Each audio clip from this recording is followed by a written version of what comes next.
চিতাতে যখন বাবা মাকে শয়ন করা হয় মারা গেলে, তখন দেখবেন যিনি ছেলে তিনি কি করেন, আপনাদের আছে কিনা জানি না, নিয়মটা হচ্ছে এরকম, তিনি একটা কিছুতে আগুনটাকে জ্বালিয়ে দেখবেন চিতার চারিদিকে 3 বার ঘোরে, এদিকে চিতার চারিদিকে 3 বার ঘোরে, তারপর আগুনটা চিতাতে জ্বালায়। খুব ভালো করে জেনে নিন, এই যখন আগুনটাকে নিয়ে 3 বার ঘোরে তখন তার একটা কথা বলার কর্তব্য আছে। সবচাইতে দুঃখের ব্যাপার, আমরা জানিও না মানিও না, আমাদের জানতে হয় কি করে, কীর্তন শুনতে এসে।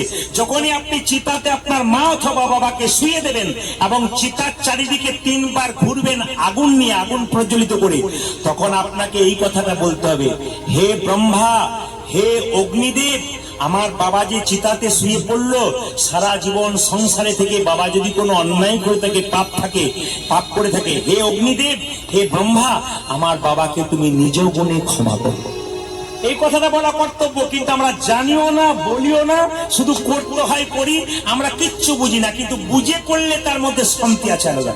শুধু তাই নয়, এরপর একটা কথা বলতে হবে কি, যখনই বলবেন হে ব্রহ্মা, হে অগ্নি, আমি আমার বাবার চিতাতে আগুন দেব, তুমি যেন আমার বাবার সমস্ত পাপগুলোকে হরণ করে নিও, আমাকেও আগামীতে এখানে আসতে হবে, আমারও সংসারে যদি কোনো ভুল থাকে তুমি আমারও সমস্ত পাপ খণ্ডন করো। তার মানে শিক্ষা হয়ে গেল যে আমি শুধু বাবা মাকে পুড়িয়ে গেলাম তা নয়, আগামীতে আমাকেও আসতে হবে, এই চৈতন্য ভেতরে ঢুকে গেল।